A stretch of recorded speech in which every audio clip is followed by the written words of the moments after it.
Hello friends, good evening. Welcome back to my channel. இன்றைக்கி என்ன பார்க்க போகிறோம்னா குடல் குழம்பு எப்படி வைக்கலாம்னு பார்க்கலாம் வாங்க. இது வந்துட்டு பார்த்திங்கன்னா 2 ஐட்டமாக பிரித்து வச்சுருக்கோம். ட்ரை ரோஸ்ட் பண்ணுறதுக்கான ஐட்டம்ஸ் மல்லி, வரமிளகா, ஒரு ஏலக்காய், ஒரு கிராம்பு, ஒரு பட்டை, சோம்பு, குருமிளகு, கருவேப்பிலை, இதெல்லாம் ட்ரை ரோஸ்ட் பண்ணிக்கணும். அதுக்கப்புறம் பார்த்திங்கன்னா ஆனியன், 3 டொமேட்டோ, அப்புறம் வந்துட்டு அரை மூடி தேங்காய், இது வந்துட்டு அரைச்சி ஊற்றிக்கணும், தனித்தனியாக அரைச்சி ஊற்றிக்கணும். பின்ன இது வந்துட்டு தாளிப்புக்கான வெங்காயம். அவ்வளோதான். வாங்க வீடியோக்குள்ளே போகலாம்.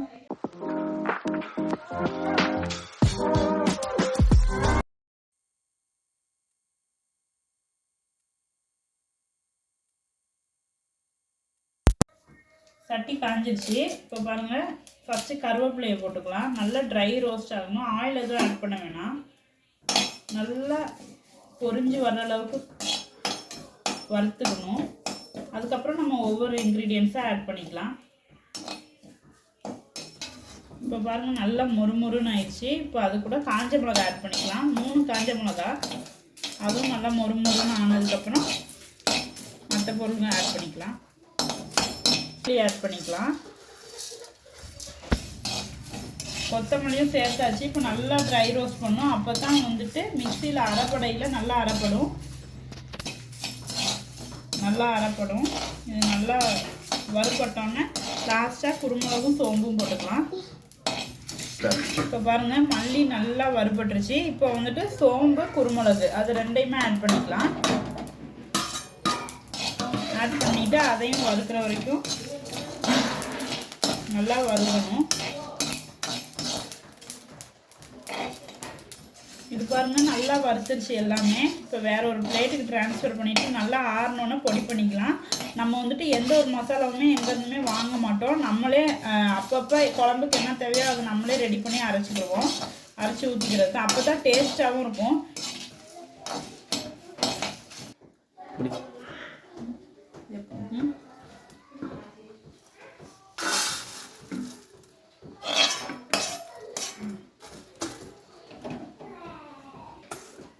பாருங்கள், மசாலா பண்ணுறதுக்கான இன்க்ரீடியன்ஸ் எல்லாம் நல்லா வறுத்தாச்சு. இப்போ வந்துட்டு ஆறட்டும், அதை பொடி பண்ணி வச்சுக்கலாம் நம்ம. இப்போ வந்துட்டு வெங்காயம், தக்காளி, தேங்காய் இதை வந்துட்டு தனி மசாலாவாக அரைச்சிக்கலாம். அதுக்கு ஆயில் ஊற்றிக்கலாம். 2 ஸ்பூன் ஆயில் விட்டுங்க.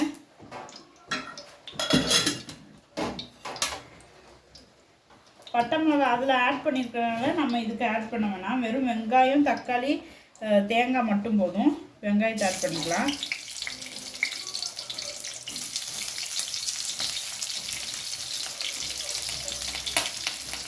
நல்லா வதங்கட்டும். குடல் பார்த்திங்கன்னா ஆல்ரெடி வேக வச்சாச்சு. அதுக்கு வந்துட்டு என்னெல்லாம் போட்டிருக்கோன்னு பார்த்தீங்கன்னா உப்பு, மஞ்சத்தூள் மட்டும்தான் போட்டிருக்கோம். போட்டு வேக வச்சாச்சு. தண்ணியே நம்ம ஊற்றலாம். ஆனால் எவ்வளோ தண்ணி ஆட் ஆகிருக்குன்னு பாருங்கள். இவ்வளோ தண்ணி. இதை வந்துட்டு எடுத்து நம்ம குழந்தைங்களுக்கு வந்துட்டு சூப் வச்சு கொடுத்தோம்னா நல்லா ஹெல்த்தியாக இருக்கும்.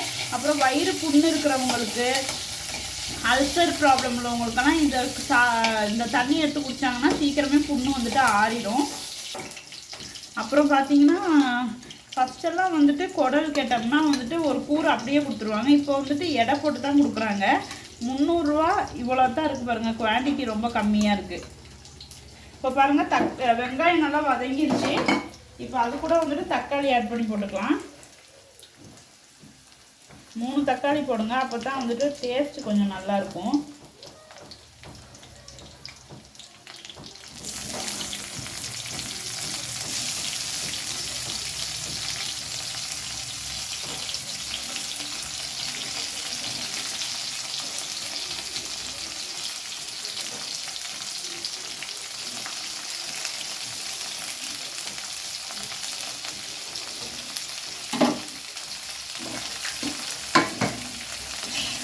தக்காளி நல்லா வதங்கட்டும்.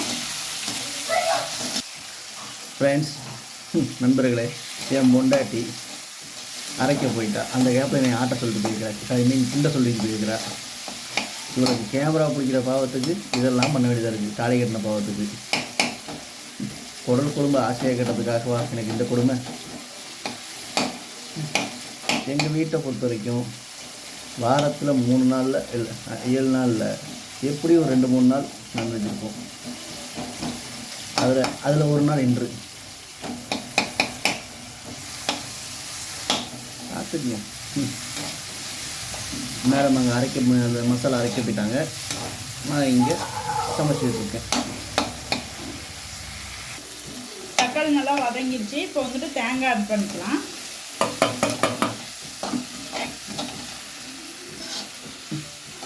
இவ்வளோ கல்யாணம் பண்ணதுக்கு இதெல்லாம் பண்ண வேண்டியதாக இருக்குது. இது பாருங்கள் வதங்கிடுச்சு. இப்போ வந்துட்டு நல்லா எதுவுமே எந்த அளவுக்கு வதங்குதோ அப்போ தான் டேஸ்ட் வந்துட்டு நல்லாயிருக்கும். இது வேறு ஒரு பிளேட்டுக்கு ட்ரான்ஸ்ஃபர் பண்ணிவிட்டு இதுலேயே வந்துட்டு குடலுக்கு தேவையான தாளிப்பை வந்துட்டு தாளிச்சிடலாம். அதுக்கு சைடில் வந்துட்டு பார்த்திங்கன்னா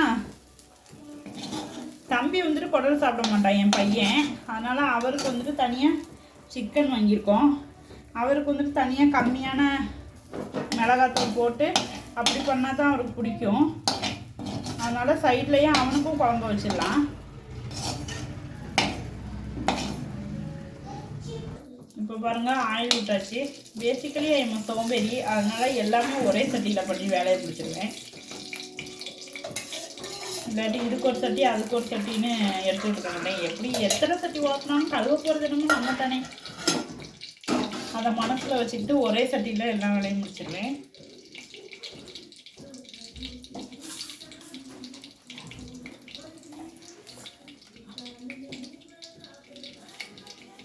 எண்ணெய் பாருங்கள் நல்லா பொரிஞ்சிச்சு. இப்போ வந்துட்டு கடுகு போட்டுக்கலாம். கடுகு நல்லா பொரிஞ்சிச்சு. பச்சை மிளகாய் ஆட் பண்ணிக்கலாம். அதோட கருவேப்பிலையும் ஆட் பண்ணிக்கலாம். தாளிப்புக்கு பார்த்தீங்கன்னா நான்வெஜ்ஜை பொறுத்தளவில் வந்துட்டு சின்ன வெங்காயம் எந்த அளவுக்கு ஆட் பண்ணுறீங்களோ அப்போ தான் நல்லா டேஸ்ட்டாக இருக்கும். இது ஃபுல்லாக பார்த்தீங்கன்னா சின்ன வெங்காயம். இன்றைக்கி 1 கிலோ சின்ன வெங்காயம் 90 ரூபாங்கிறாங்க. அதனால் நான் 20 ரூபாய்க்கு மட்டும்தான் வாங்கிட்டு வந்தேன்.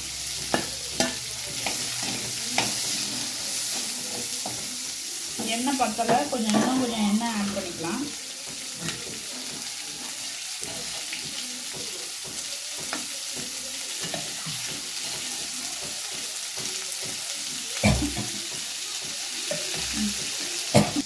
இன்னொரு இதில் வந்துட்டு தம்பிக்கு சிக்கன் குழம்பு வச்சுக்கலாம். ஒரே டைமில் எல்லா வேலையும் முடிச்சிட்டா நல்லது.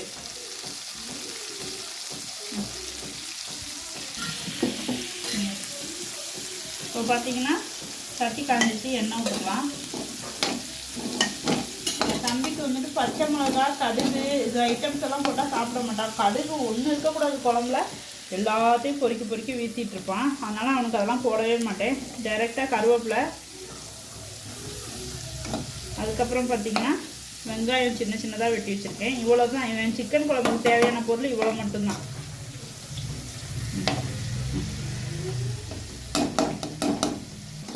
வெங்காயம் பாருங்கள் நல்லா வதங்கிடுச்சு. இப்போ வந்துட்டு சிக்கனை ஆட் பண்ணிக்கலாம். 50 ரூபாய்க்கு தான் சிக்கன் வாங்கிட்டு வந்தேன், ஏன்னா தம்பிக்கு மட்டுங்கிறனால.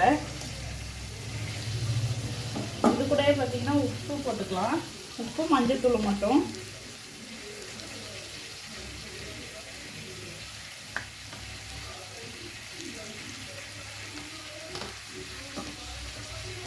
மஞ்சள் போட்டு கொஞ்சமாக வேக விட்டுட்டு அதுக்கப்புறமா தக்காளி ஆட் பண்ணிக்கலாம். மஞ்சள் போட்டாச்சு.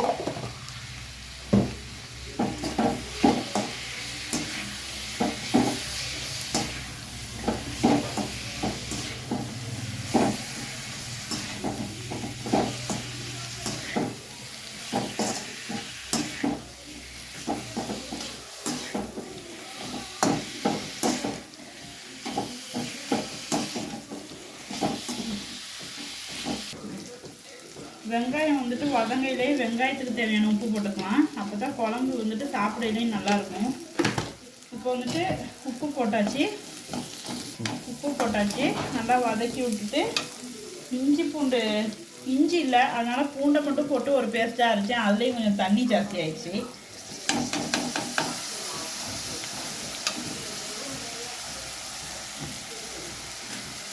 அந்த பச்சை வாசம் போகிற வரைக்கும் வதக்கி விட்டுக்கலாம். இப்போ பாருங்கள் தம்பிக்கு உப்பும் மஞ்சத்தூளும் போட்டு வதக்குனது ஒரு மாதிரி இதாகிடுச்சு. இப்போ வந்துட்டு தக்காளி ஆட் பண்ணிக்கலாம். ஒரு சின்ன தக்காளி வந்துட்டு போட்டிருக்கேன். இப்போ வந்துட்டு அதை கிண்டி விட்டு இன்னும் கொஞ்சம் வேக விட்டுக்கலாம்.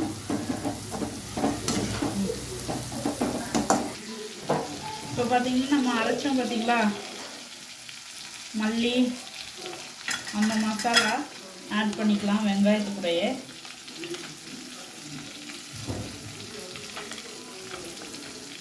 அது கூடயே கொஞ்சம் மஞ்சள் தூளும் ஆட் பண்ணிக்கலாம்.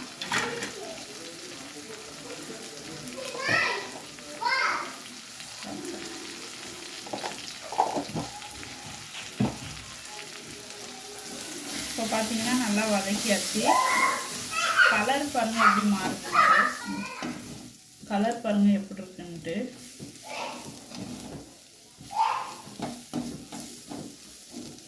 இப்போ வந்துட்டு குழம்பு மிளகாய் தூள் போட்டுக்கலாம். நாங்களே வதக்கி அரைச்சி வச்சுக்குவோம்.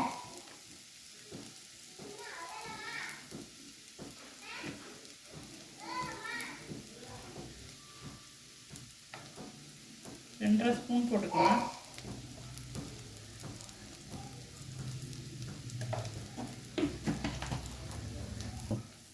இப்போ குழம்பு மிளகாய் தூள் போட்டாச்சு. இப்போ அதோட பச்சை வாசம் போகிற வரைக்கும் நல்லா வதக்கிட்டு குடலை ஆட் பண்ணிக்கலாம்.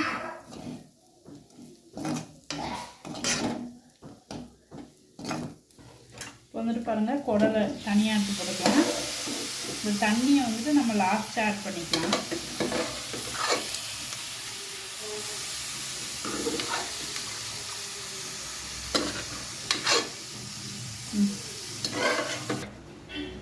இப்போ பாருங்கள் மசாலா போட்டாச்சு. இப்போ வந்துட்டு இதுதான் ட்ரை ரோஸ்ட்டாக இருக்குது பாருங்கள். இப்படியே வேணாலும் நம்ம எடுத்துக்கலாம், ஆனால் இப்படியே இருந்தால் கட்டுப்படி ஆகாது. அதனால தான் தேங்காய் அரைச்சி ஊற்றுறது.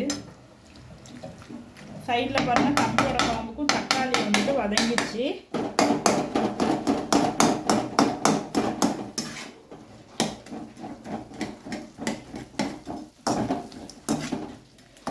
தக்காளி வதங்கிடுச்சு. கொஞ்சமாக மசாலா ஆட் பண்ணிவிட்டு தண்ணி ஊற்றி வச்சோம்னா அது வெந்துடும்.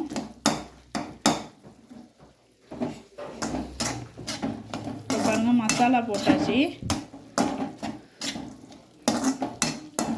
கொஞ்சமாக மிளகாய் தூள் போட்டுக்கலாம். இப்போ வந்து நம்ம குடல் குழம்புக்கு வறுத்து அரைச்சி ஊற்றணும் பார்த்தீங்களா, அதையே ஆட் பண்ணிட்டேன். கொஞ்சமாக மசாலா போட்டுக்கலாம், ஏன்னா ரொம்ப காரமாக இருந்தால் சாப்பிட மாட்டாப்புல.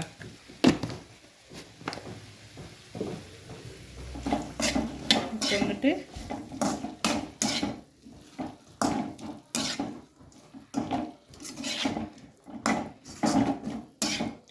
கொஞ்சமாக தண்ணி விட்டு வேக வச்சுக்கிட்டா போதும். சாரெல்லாம் வேணால் தம்பிக்கு இந்த ஒரு சிக்கன் பீஸை வச்சே சாப்பிட்ருவாப்புல சாப்பாடெல்லாம். இப்போ பார்த்தீங்கன்னா கொஞ்சமாக தண்ணி ஊற்றியாச்சு. அது வேகிறதுக்காக நல்லா வேகட்டும், மூடி வச்சிடலாம். அந்த கேப்பில் குடல் குழம்புக்கு வந்துடலாம். இப்போ பார்த்தீங்கன்னா நல்லா ஃப்ரையாக இருக்குது. இது கூட வந்துட்டு அரைச்சி வச்ச தேங்காயை வந்துட்டு ஆட் பண்ணிக்கலாம். பாருங்கள் எப்படி திக்காக இருக்குன்ட்டு. இதை அப்படியே ஆட் பண்ணிக்கலாம்.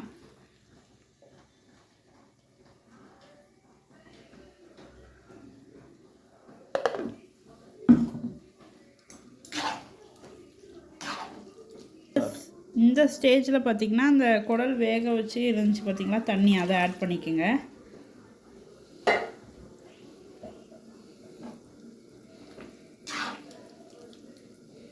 நம்ம எக்ஸ்ட்ராவாக எந்த தண்ணியுமே ஊற்ற போகிறதில்ல. அந்த குடல் வேக வச்ச தண்ணி மட்டும்தான். அப்போ தான் குழம்பு வந்துட்டு டேஸ்ட்டாக இருக்கும். வேறு தண்ணி ஊற்றினோம்னா கொஞ்சம் டேஸ்ட் கம்மியாயிரும்.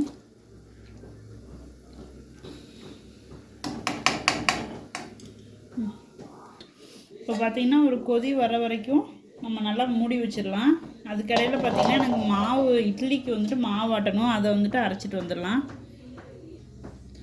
குடல் குழம்புனாலே அதுக்கு இட்லி தான் சூப்பராக இருக்கும். ஒரு பிளேட் என்ன 2 பிளேட் இட்லி கூட சாப்பிட்லாம். அதுக்காகத்தான் இட்லி மாவு வரைக்கலாம் வாங்கலாம். குழம்பு வேகிறதுக்குள்ளே பாத்திரத்தை கழுவி வச்சுட்டு மாவு அரைச்சி வச்சிடலாம். எனக்கு எப்பவுமே வந்துட்டு அந்தந்த வேலையை அப்பப்போ முடிச்சிருக்கோம். அப்போ தான் உளுந்தும் பச்சரிசியும் பார்த்திங்கன்னா அம்மா கழுவி வச்சுட்டாங்க. நமக்கு ஆட்டி கொடுக்குற விளம்பரம் தான். எங்கள் அம்மாவுக்கு மிக்ஸி போடுறதுனாலே ரொம்ப பயம். ஃபஸ்ட்டு வந்துட்டு உளுந்தை நல்லா ஆட்டி எடுத்துக்கலாம். உளுந்து பார்த்திங்கன்னா நல்லா ஆடிடுச்சு பாருங்கள். திக்கான கன்சிஸ்டன்சியில் இருக்கணும். இப்படி பிடிச்சா இப்படி கையில் நிற்கணும். இப்படி ஊதுனா பஃப்னு பறக்கணும். இதுதான் உளுந்தோட பதம். இப்போ வந்துட்டு பார்த்திங்கன்னா பச்சரிசியை போட்டு ஆட்டிக்கலாம். இது வந்துட்டு பார்த்திங்கன்னா குறைன்னு இருக்கணும். அப்போ தான் வந்துட்டு இட்லி வந்துட்டு நெருன்னு இருக்கும், நல்லாயிருக்கும் சாப்பிட்றதுக்கு. இப்போ வந்துட்டு லாஸ்ட்டாக வந்துட்டு இது போட போகிறோம். இதில் வந்துட்டு பார்த்திங்கன்னா பழைய சோறு வந்துட்டு கொஞ்சம் ஆட் பண்ணிக்கோங்க. அப்போ தான் பொசுன்னு வரும் இட்லி. மாவாட்டியாச்சு. இப்போ அதுக்கு தேவையான உப்பும் சோடா தூளும் போட்டுக்கலாம்.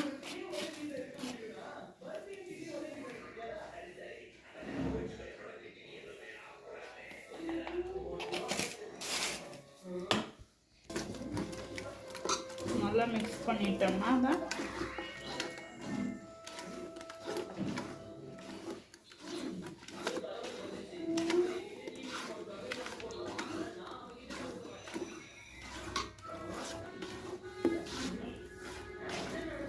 அவ்வளோதான். இட்லிக்கு மாவும் ஆட்டி கரைச்சி வச்சாச்சு. இப்போ அதுக்குள்ளே குழம்பு கொதிச்சிருக்கோம். வாங்க போய் பார்க்கலாம்.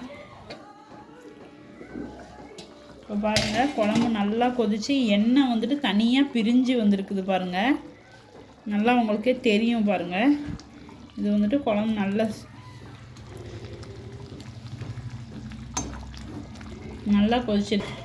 நல்லா கொதிச்சிருச்சு. அவ்வளோதான். இப்போ எண்ணெய் பிரிஞ்சு நிற்கிது பாருங்கள். இதில் பார்த்தாலே உங்களுக்கு தெரியும் பாருங்கள். எண்ணெய் பிரிஞ்சு வந்தாலே வந்துட்டு குழம்பு ஆயிடுச்சுங்கிற ஸ்டேஜ். இனி வந்துட்டு தம்பியோட சிக்கன் குழம்பும் வந்துட்டு சைட்லேயே ஆயிடுச்சு. ஒரே டைமில் 2 குழம்பையும் வச்சாச்சு. ரெடி ஆயிடுச்சு பாருங்கள். அவ்வளோதான் ஃப்ரெண்ட்ஸ். தேங்க்யூ. கண்டிப்பாக எங்கள் வீடியோ பாருங்கள், லைக் பண்ணுங்கள், சப்ஸ்கிரைப் பண்ணுங்கள், லைக் பண்ணுங்கள், கமெண்ட் பண்ணுங்கள். மென்மேலும் எங்களை வந்துட்டு நீங்கள் தான் தூக்கி விடணும், வளர வைக்கணும். ரொம்ப நன்றி.